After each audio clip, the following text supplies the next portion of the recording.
if I can't have her, nobody else can, which is, again, what McNamara did. Same with Brainy, pretty much. Yeah, Brainy also. They were both women had put up with it. They'd stuck around for a long time. They'd taken a lot of beatings. They kept trying and hoping, and both women had at this point sort of made their minds up that they're moving on, and both men had realized that. I mean, Bridget was her old boyfriend that she was dating before, had just gotten out. They were talking to each other. They were getting along. The handwriting was sort of on the wall, I think, for him to see. He realized he was losing her. She wasn't going to put up with him anymore. And Katie was the same thing. She had put up with him. They'd been apart for years. She kept hoping he's going to make the changes and do the things that would allow them to be together. He wasn't doing it. And she had, within just the last few weeks, started looking to move on. The family had noticed, I mean, if you talk to the family, you've seen it, they had noticed the change. The old Katie was back. She was light again. She was bubbly again. She was positive. She was looking forward instead of waiting. She was moving. And, you know, I'm sure he understood that too. And now, unfortunately, both of those guys had a lot in common. They were both sociopaths. They had no conscience, no guilt. Both of them were very egocentric. They were, McNamara was very narcissistic. I mean, he thought he was God's gift to this world, and who is she to not want him?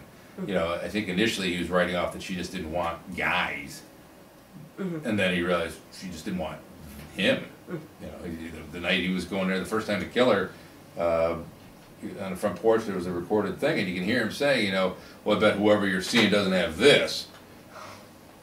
Really? I mean, you're a 20-something-year-old guy, and that's really, you think that's what relationships are about? Is that you're using steroids and you got a big muscle on your? I mean, it's just like, it's so idiotic. You know, he's a nurse. He was an RN. I mean, he's someone's educated. Really? That's why you're with somebody or not with somebody. I mean, my God, But the sad thing is that was the level of where he was. Is that, you know, maybe it's because of the steroids, maybe because he's a narcissistic sociopath, maybe it's because of the drugs he was using. I don't know, but I mean, his complete lack of judgment, and just, you know, we're all like, just move on, let her be happy, you be happy, move on. But they don't even see that as an option at that point. It's you know, of course he was cold-blooded about it. I mean, he was digging the hole, he was planning the alibi, he was getting the, you know, boots and the shovels, and I mean, it wasn't, you know, that's it, I flipped. I mean, he was planning it, and so was Brainy. But I mean, but you know, one of the hallmarks of sociopaths is they don't really think of the long-term consequences of their actions. They think of the immediate. This is what they're. I mean, McNamara, if you're such a God's gift to women, you're going to find another woman. Move on. You know, they don't think that. They think, if I can't have her, nobody can have her. You know, whatever. And a complete short-sighted, like, tunnel vision.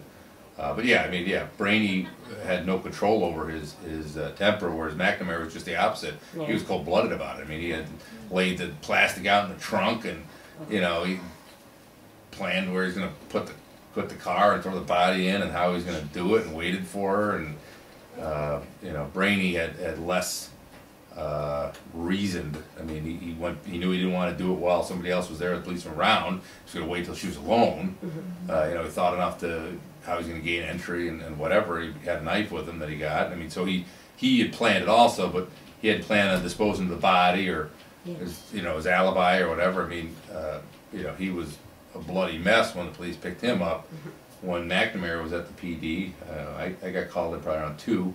I saw him 3:30 at the PD after going to the house, and he was talking. He was calmer than we are. He was less upset because of what, you know, he just choked out the mother of his child, buried her in the ground, and within an hour of burying her, he'd been picked up by the police, and they were talking about it. So he was darn near caught.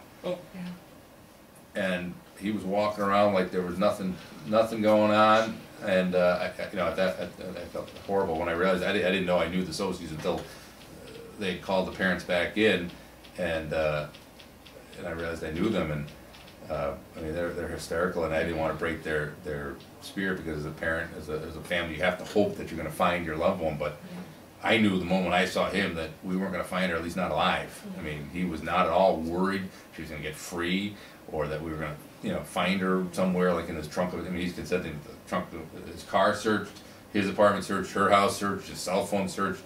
I mean, he had no, you know, he had done more than just, it was, and of course we knew that she wasn't just gonna leave her child, her cell phone, or wallet, or car, or everything.